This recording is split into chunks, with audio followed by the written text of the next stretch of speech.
작가님이 이제 본인 소개하시면서 간단하게 말씀하셨는데 사실은 제가 말씀드려야 되는데 제 대사를 좀 많이 뺏어가셔가지고 다시 한번 소개를 드리도록 하겠습니다. 윤성아 작가님은 홍익대학교 미술대학 회화과를 졸업을 하셨고요. 이제 2013년도에 루브르 박물관에서 한국인 최초 최연소로 전시를 하시면서 젊은 작가상을 수상하신 바 있습니다. 그리고 이제 국내뿐만 아니라 최근에는 국외에서도 핫하게 인정받으시는 작가님이라고 보시면 될 것 같은데요. 최근에 LA 아트쇼에서는 삼성전자와 콜라보해서 미디어 아트와 그리고 이제 본인의 원작과 함께 전시를 해서 좀 뜨거운 반응을 일으킨 바 있습니다. 그 외에도 보시면 아주 많은 전시를 진행을 해 오셨고요. 밑에 작품 보셨겠지만 작품에 이제 담긴 깊이라든지 이런 것들은 차차 아티스트 토크를 통해서 한번 말씀을 들어보면 좋을 것 같습니다. 작가님께서도 아까 좀 전에 이제 소개해 주시면서 작가님이 이름을 널리 알리게 되신 사실은 좀 약간 계기가 됐다고 말씀하셨던 부분인데요. 한번 모르시는 분들도 계실 것 같아서 한번 보도록 하겠습니다. 이 낙타 그림이 뭔지 알아? 상황의 유목민들은 밤에 낙타 이런 나무에 묶어두지. 근데 아침에 끈을 풀어. 보다시피.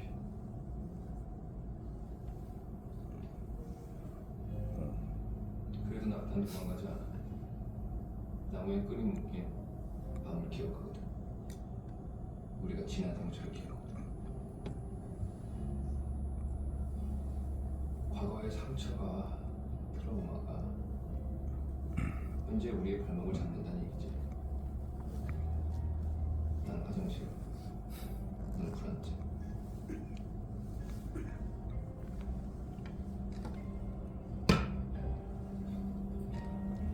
알아.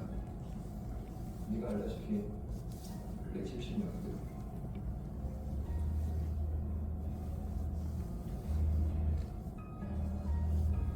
영도 바르자. 그래 안 되나?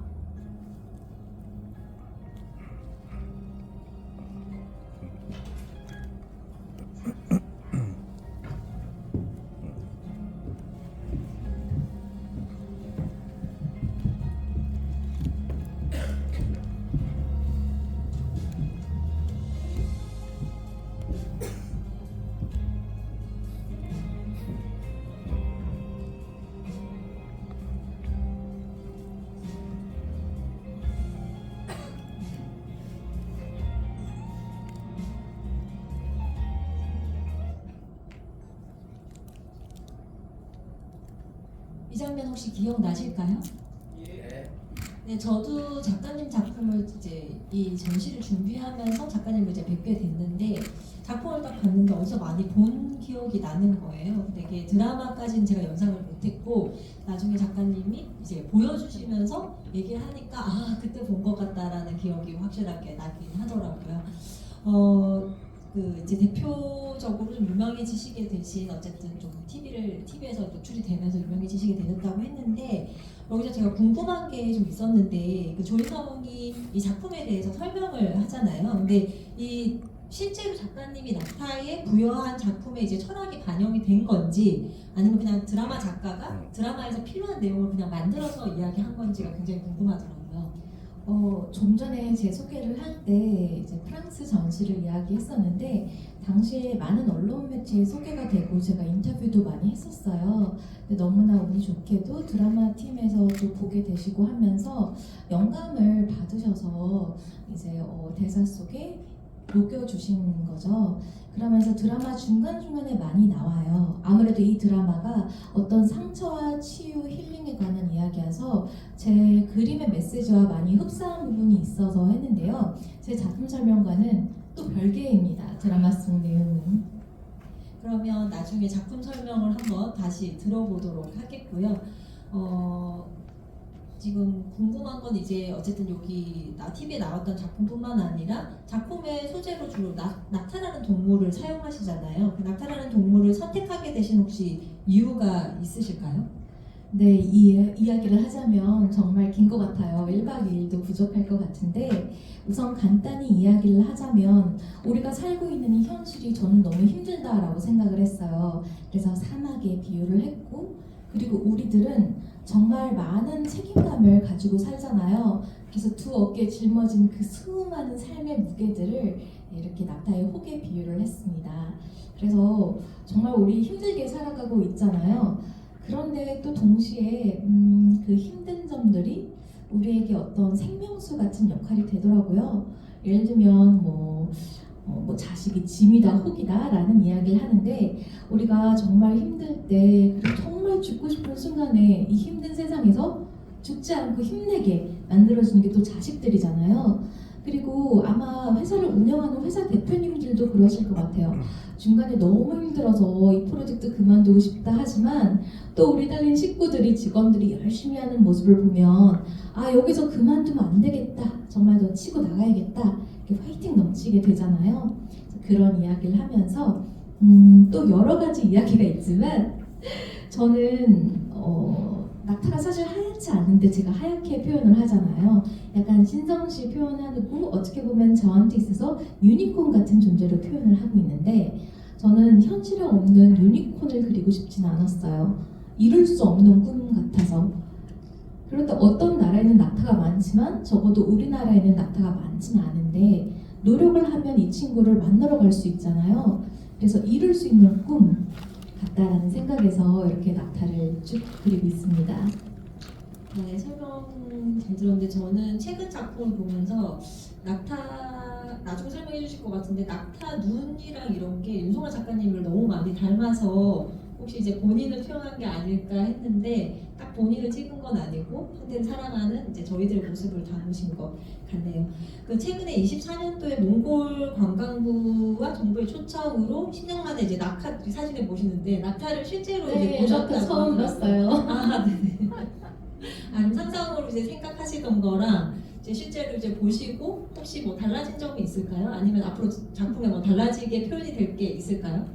솔직히 이야기하면 저는 낙타를 굳이 똑같이 그리려고 하지 않았어요. 왜냐면 이 동물이 저한테 있어서 판타지적인 존재이기 때문에 사실은 일부러 보지 않았던 것 같기도 해요. 왜냐면 가까이서 보면 어떠한 판타지가 깨질 수 있거든요. 저한테 있어서 유니콘 같은 존재인데 그런데 또 몽골에서 초청을 해주셨는데 또 안 갈 수도 없잖아요.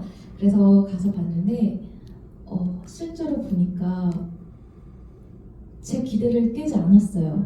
왜냐면 이 친구들이 정말 굉장하더라고요. 그러니까 눈을 통해서 굉장히 소통하는 것 같고 감수성이 너무나 느껴지는 거예요. 그래서 물어봤어요. 저 친구 마치 내가 하는 말을 다 알아듣는 것 같고 뭐 이야기했더니 맞대요. 낙타가 굉장히 똑똑한 동물이고 또 굉장히 힘도 센데 그리고 굉장히 말보다도 더 빨리 달리지만 함부로 힘을 과시하지 않고 항상 사람들을 배려하고 그리고 감성이 있는 동물이기 때문에 울 수 있고 음악을 들을 수 있대요. 근데 보면서 굉장히 그런 점들이 많이 느껴졌거든요. 그래서 낙타를 보기 이전에는 항상 제 낙타는 눈을 감고 있었어요. 현실을 보면 이 고단한 현실에서 정말 견딜 수 없다라고 생각을 해서 늘 눈을 감고 이제 즐거운 상상을 하면 황량한 사막도 굉장히 판타식해지고 메마른 나무도 가시나무도 굉장히 컬러풀해지고 살아있는 것처럼 느껴지는 어떤 판타지였는데 낙타를 보고 나니까 좀 미안한 거예요. 이렇게 예쁜 친구를 내가 내 판타지로 구체적으로 묘사를 안 하고 있구나 생각이 들어서 본 다음에 인드림 시리즈가 나왔습니다. 네. 그래서 그 다음부터 낙타가 눈을 뜨고 있고 눈 안에 많은 감정들을 투영시키고 있습니다. 네, 제가 닮았다고 생각한 그 낙타가 보고 온 다음에 그리신 낙타였네요. 눈이 감사합니다. 너무 예쁘거든요. 네, 혹시 못 보신 분들 계시면 이제 토크 끝나고 내려가셔서 그 낙타 눈을 한번 마주 바라보시면 사랑에 빠지시지 않을까 싶습니다. 지금 잠깐 그 김민석 대표님 오셨나요? 대표님?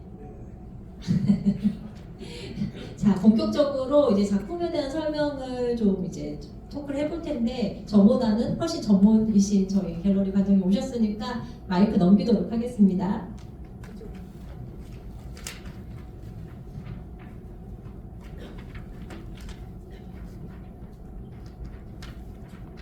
토크를 깨는 것 같아서. 네, 깨긴 했는데요. 이제 지금부터 잘 해주시면 됩니다.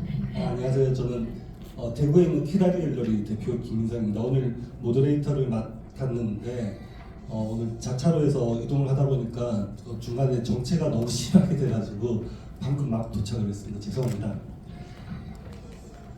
네. 뭐 박수를 쳐주시면 더 좋을 것 같습니다.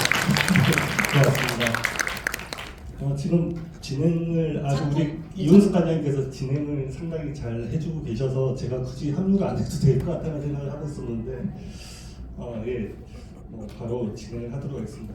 보니까 지금 낙타 얘기 금방 다 하신 것 같고 네네. 낙타를 선택한 이유에 대해서도 설명 다 네네, 하셨잖아요. 그렇습니다. 그러면은 다음 파트로 넘어가도록 하겠습니다. 아시는 분들은 다 아시겠지만 우리 윤성환 작가님의 대표 작품 시리즈가 두 종류가 있거든요. 물론 다른 시리즈 안에서도 또 파생적으로 이렇게 작품을 하시긴 하시지만 대표적인 게 이 꿈꾸는 낙타랑 인드림 시리즈가 있단 말이에요.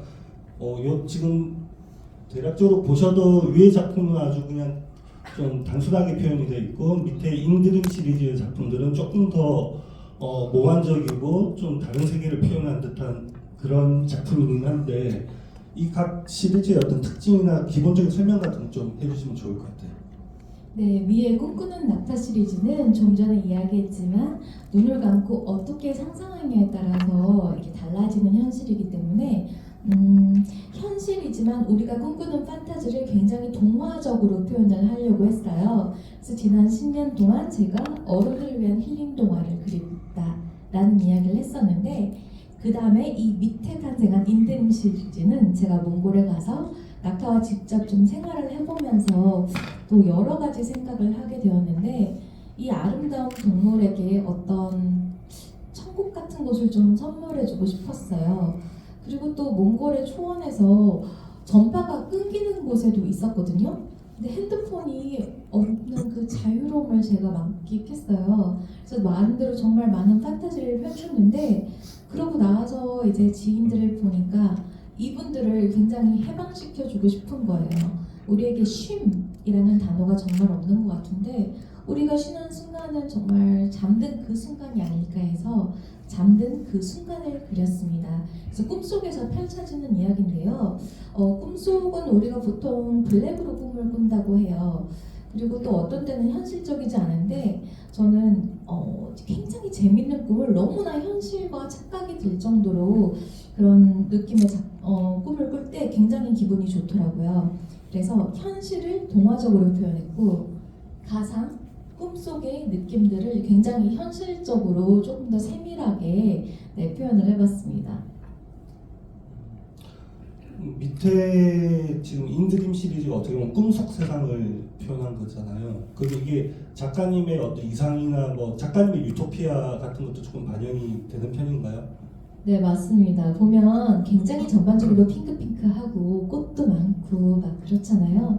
그런 저의 개인적인 소망과 가만히 이렇게 작품들을 보고 나면 낙타 있는 자리에 여자가 들어간다라고 생각하면 이런 느낌이구나. 여러분들이 조금 생각해 보실 수 있을 것 같아요. 그럼 좀 개별적인 질문인데 작가님 생각하시는 작품 말고 실제적으로 이 현실 세계에서 가장 이상적인 세상, 뭐 꿈꾸는 세상 같은 게 있으신지 아니면 작가님 개인적으로 조금 내가 추구하고자 하는 이런 세상을 만들고 싶다 뭐 그런 내용들이 좀 있으시면 말씀해 주시면 좋을 것 같아요. 사실 제 그림이 굉장히 밝아 보이지만 그 내면에 어두운 부분들이 많이 있어요. 저는 현실이 완벽하다라고 생각은 할 수는 없지만 그래서 계속 꿈을 꾸는 거거든요. 그래서 어떻게 보면 굉장히 그런 긍정주의적인 그런 사람은 아닌 것 같아요. 그래서 약간 조금 어두운 제가 볼 때는 약간 그 다른 이 시리즈의 다른 작품들을 보시면은 조금 배경이 좀 어두운 부분이 좀 강렬하게 있으면서 어떤 희망을 의미하는 좀 밝은 빛이라든지 들어오는 작품들이 있거든요. 그런 것도 그런 부분들이 좀 가미가 된 거죠. 맞아요. 저는 베이스는 세상을 살기 힘들고 우리는 너무 힘들고 세상은 그리 밝지만은 않다. 그렇지만 우리가 밝고 긍정적으로 생각을 하고 현실을 개척하고 밝은 미래를 만들고 행복해져야 된다라는 메시지로 또 그리고 있거든요.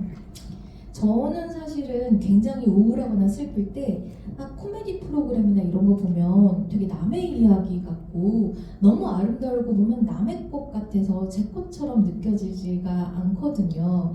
그래서 조금 현실적으로 제 입장에서 누가 힘들다고 얘기하면 나도 오히려 이런 힘든 점이 같이 있어 했을 때 서로 동화되고 공감을 할 수 있듯이 그런 면에서 조금 작품의 어두운 내면을 깔고 겉은 화려하고 또 아름답고 긍정적으로 포장했다라고 할 수 있을 것 같아요.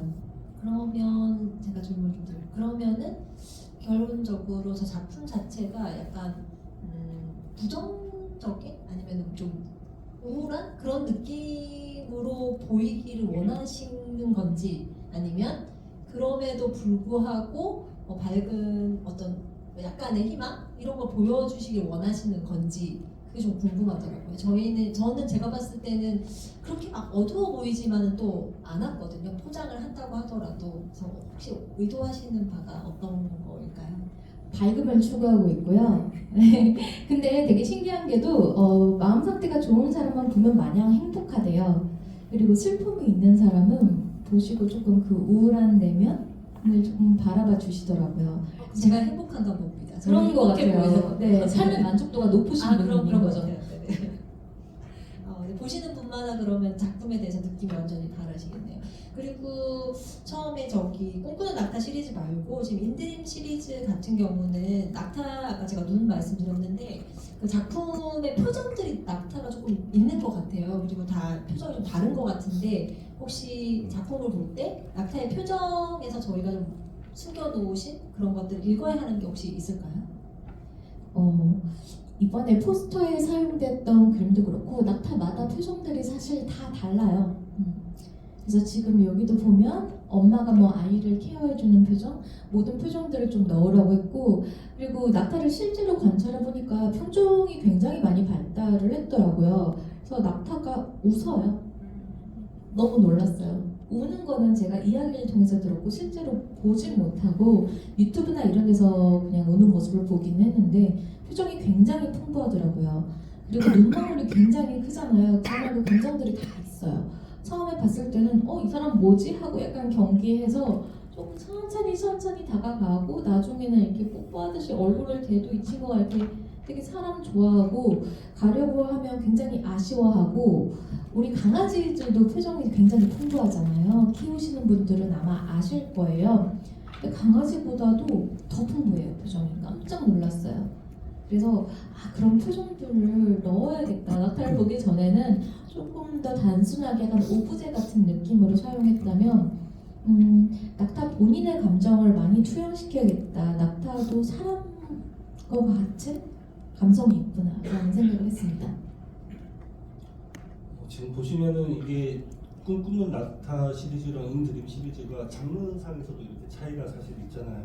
밑에 작품은 사실 거의 극사실에 가까울 정도로 아주 디테일하게 작업을 하시는데 이 같은 시리즈 안에서도 보시면은 지금 뭐 같은 시리즈지만 재료가 다르다 보니까 표현 기법도 상당히 다르게 또 표현을 하시거든요.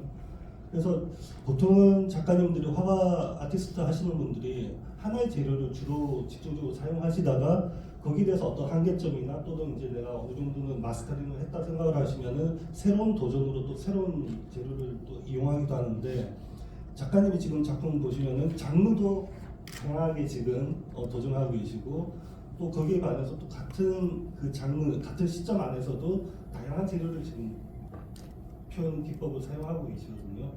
그래서 이렇게 좀 장르 같은 시리즈 안에서도 이렇게 재료를 다르게 하면서 다르게 뭔가 해보려는 그런 의도가 보이는데 어떤 재료가 주는 그런 느낌이나 뭐 표현 기법에서 본인이 생각하시기에 좀 차이가 있나요? 어떤 이유에서 이렇게 하시는지? 아마 이렇게 이미지로 보면 많이 다르다 생각 안 하실지도 모르겠지만 실제로 보면 이렇게 위에 작품은 아크릴화를 통해서 굉장히 펴바른 조금 그런 느낌, 팝아트 같은 느낌이고요. 요 밑에 작품은 유화 작품인데 굉장히 마티에라가 있고 약간 표현주의 같은 느낌인데 똑같이 동일하게 낙타로 가고 있긴 해요. 그리고 조금 더 세미라 같은 경우는 마치 옛날 좀 르네상스 시대나 또 예전 이제 서양 미술에서 볼 수 있는 그런 모습인데 보통은 많은 작가들이 작품의 기법을 획일화하고 어떤 한 가지만 평생 밀고 그리는데 저는 이제 사실 첫 번째 사회생활을 방송 쪽으로 해서 그런지 모르겠지만 그리고 연기자 생활도 잠깐 해봐서 그런지 모르겠지만 다양한 모습을 보여주고 다양한 배역을 소화하듯이 그런 게 더 좋지 않을까라는 생각을 했어요. 그리고 또 다양한 소통 방식이라고 생각하거든요. 어떤 사람은 이쪽 작품이 더 공감이 되는 사람도 있고 뭐 인드림 시리즈가 더 좋다는 사람들이 있고 굉장히 많이 갈리더라고요. 그런 걸 보면서 좋다라는 거는 그냥 좋다에서 소통이 시작된다라고 생각하거든요. 어떤 호감이 이루어지고 그 다음에 대화가 이루어지는 건데 그런 식으로 저는 계속 대화를 이어나가고 싶은 것 같습니다. 여러 방식으로요. 네, 이것도 일종의 다 소통인데 그림으로 표현하는 것도 다 소통인데 재료에 있어서도 다양한 어떤 재료를 통해서 다양한 방식으로 또 그걸 좋아하시는 다양한 우리 팬들을 위해서 또 관람객들을 위해서 또 다양성을 맞췄다라고 네. 해석하는 게 맞을까요? 저도 질문을 네. 그럼 하나 드리면 어쨌든 작품 활동의 작품을 그리실 때 그러면 약간 그 표현 방법이 완전히 다르시잖아요. 그래서 꿈꾸는 낙타 시리즈에 대비해서 사실 인드림 시리즈는 시간과 노력이 많이 들 것 같은 저희가 비전문가로 봤을 때 그런 느낌이 드는데 실제로 작업 시간이나 뭐 이런 것도 차이가 많이 나시나요? 솔직히 이야기 드리면 인드림 시리즈가 작업 시간이 굉장히 많이 걸려요. 그래서 인드림 시리즈를 하면서 디스크도 터지고 허리도 아프고 이런 점이 있었는데 저는 그렇게 한번 조금 해보고 싶었어요. 요즘 시대에 많은 아티스트들이 쉽게 작업을 하시려는 분들이 있는데 예를 들면 뭐 인상파 시대 때쯤인가요? 그때 사진기가 발명되면서 많은 아티스트들이 불안불안했고 요즘에는 컴퓨터가 다 그림을 그려줄 수도 있는데 그런 식으로 화가들도 우리 입지가 좀 불안불안하지 않을까라는 생각이 들었는데 그런 어떤 손맛, 장인 정신은 컴퓨터가 할 수 없는 거잖아요. 그리고 많지 않은 이렇게 수작업이 오래 걸리는 고생스러운 거를 젊은 아티스트들이 많이 하려고 하진 않는데 누군가는 이런 전통 회화를 계승하고 계속 가져나가야지만 미술계가 살아남지 않을까라는 생각을 조금 했어요. 저는 좀 쉽지 않은 길도 가려가야겠다라는 생각이 들었습니다. 실력도 상당하신 거예요. 보통 보시면 5일 작업하신다면은 좀 우리 화가분들 중에서도 재료를 오일 물감을 사용해서 작업을 하시면은 동양화나 좀 뭐 펌하는 건 아닌데 더 우수하게 생각하는 경우들이 많거든요. 그렇게 평가하시는 경우들이 많은데 작가님이 작품을 보면은 그 작가님의 어떤 철학이나 내공이 그대로 드러나는 것 같아요. 그러니까 다양한 장르도 다양하지만 그 안에서 보여주는 어떤 실력적인 면에서도 굉장한 실력을 갖추고 있다. 그래서 너무 감사합니다. 제가 처음에 이번에 사실은 윤성화 작가님은 이번 기획전 프로젝트를 하면서 처음 어떻게 인연이 돼가지고 만나게 됐고 알게 됐고 작품 세계를 저도 접하게 됐는데 처음에는 인기가 많으신 게 이제 연기도 잘하시고 또 다방면으로 또 연애 활동도 하시고 또 보시듯이 미인이시잖아요. 그래서 참 인기가 많으신가 보다 생각했는데 전혀 그거와 별개로 정말 이 아티스트 면에서 볼 때도 정말 실력을 탄탄하게 갖추고 이렇게 성장해 오신 작가님이시구나 하는 걸 이번 기회에 알게 됐거든요. 그래서 상당히 저도 저는 사실 제가 잘 몰랐던 화가이시기도 하지만 그래도 상당한 보석이 여기 이렇게 있으셨구나, 서울에 이렇게 있으셨구나 라는 생각을 하게 됐습니다. 그래서 저는 이번에 그 대표작 중에서 하나지 않습니까? 작품 보면서 정말 실력이 대단하시다라고 생각을 했거든요. 자, 이 작품에 대해서 좀 설명해 주셨으면 좋겠는데 여기에 상당한 작가님께서 많은 의미를 부여하셨다고 알고 있습니다. 좀 작품 설명 잠시만 좀 해주시면 좋을 것 같아요.